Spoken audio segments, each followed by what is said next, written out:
Hello everyone, myself is Supriya Ambarkar. Today we are going to discuss a topic on the Rickard Agrawala algorithm, the learning outcome to learn the working of the Rickard Agrawala algorithm. Rickard Agrawala algorithm is to achieve the mutual exclusion by accessing the critical section and to overcome the disadvantage of Lambert's mutual exclusion algorithms. So in the last video, I have discussed about the Lampert mutual exclusion algorithm and whatever the drawbacks we have discussed, we want to overcome in this algorithm. As an introduction, it is a non-token based algorithm. So this is one of the non-token based algorithm where we doesn't want to hold any Lampert's algorithm that dispenses with release message by cleverly merging them with a reply message. So this is an optimization of Lampert's algorithm.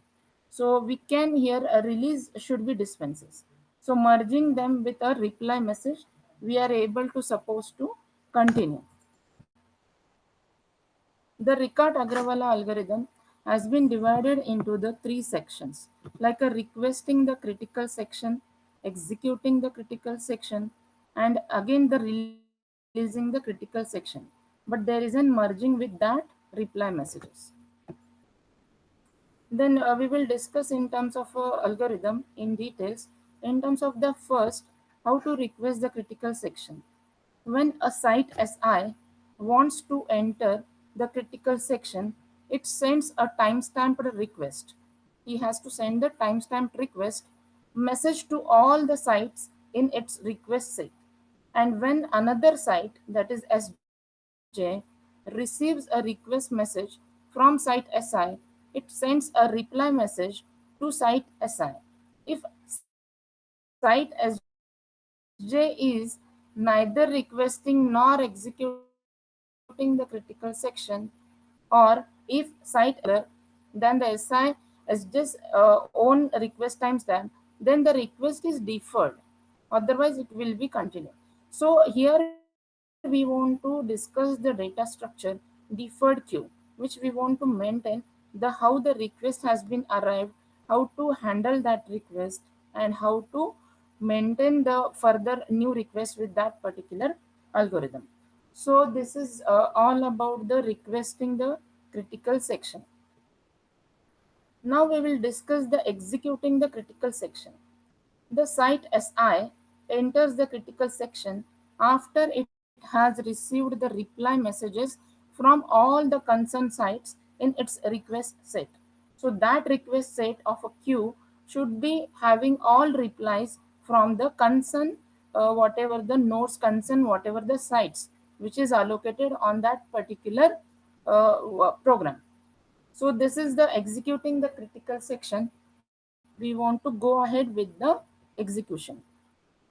Then in terms of releasing the critical section, the Rickard Agrawala algorithm discuss when a site SI exists the critical section, it sends a reply messages to all the deferred queues. So he has to reply all the deferred queues. And suppose a site's reply messages are blocked only by the site that are requesting the critical section with the higher priority, that is a smaller timestamp.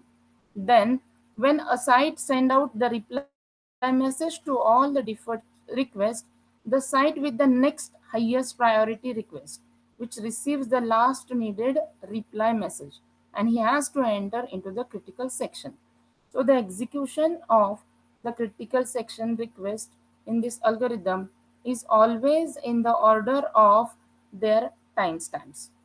So here the how the release of a critical section is going to maintain in the Rickard Agrawala algorithm.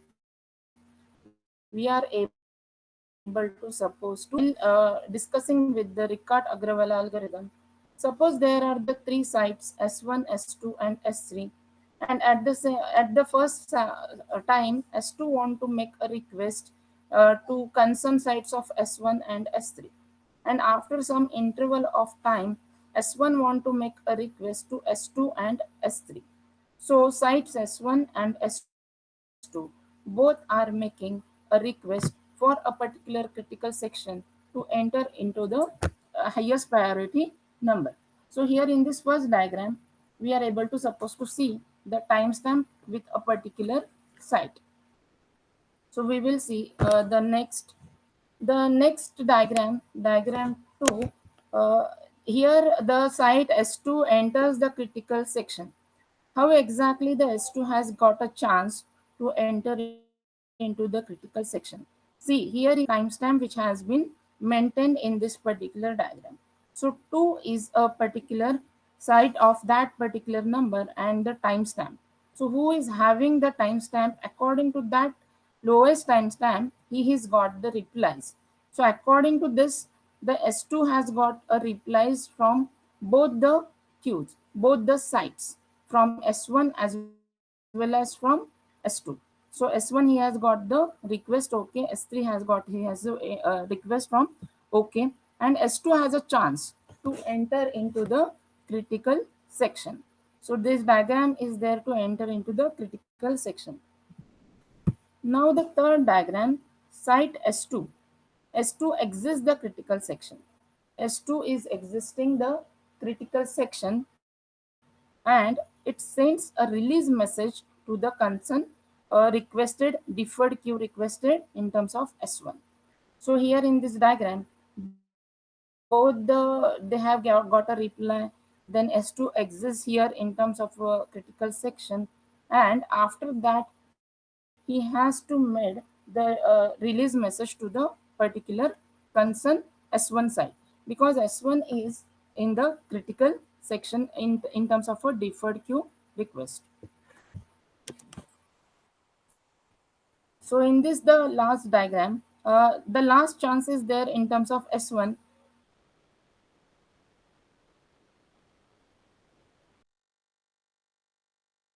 See, after the release message from S2 in the previous diagram, S1 is there to enter into the critical section, and here is a chance to enter into the critical section. So there is a nothing any request is there in terms of a deferred queue. All requests are managed, all request whatever has been held, it has fulfilled. So whatever the changes has been made, we are able to suppose to handle with the help of this example. Now pause the video and write down your answer. The Ricard Agrawala distributed mutual exclusion algorithm uses logical clocks, whether the statement is true or false.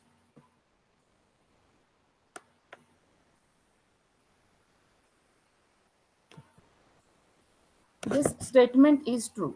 The Ricard Agrawala distributed mutual exclusion algorithm, it uses the logical clocks. So with the help of logical clock concept, this algorithm is going to work. So it uses the Lampert clock timestamp to decide whether or not a node should respond to a particular request or should not respond to that particular request. So as per the timestamp or the time which is allocated, which is already defined, we have to take the decision whether this algorithm is going ahead. The performance of the Ricard Agrawala algorithm is as follows. This algorithm requires 2n-1 messages per critical section execution. One n-1 request is for a request message, and another is a reply message, that is n-1. The synchronization delay in the algorithm is a capital T. So here are the with the change of the Ricard Agrawal algorithm, request permission from a dynamic varying set of sites and requires 0 to 2n-1 messages per critical section execution. So what are the different advantages of this particular algorithm? So this site requests the permission which is dynamically vary the set of sites. So whatever the sites you are allocating on this particular algorithm, it is dynamically vary in sets. So maximum it will be required 0 to 2n minus 1 messages per critical section execution. So this is the less number of messages will be required for entering into the critical section as compared with Lambert's distributed mutual exclusion algorithm.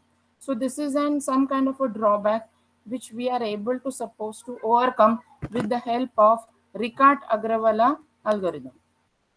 The disadvantage of this algorithm, it is one of the one problem with this algorithm is failure of a particular node, which might be occurred some kind of a failure.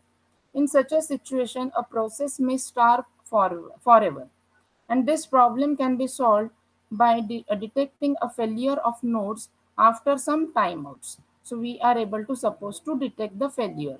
So for finding out or detecting a particular failure, finding out that failure node, these are the some kind of a disadvantage of this algorithm. These are the references which I have referred for this particular topic.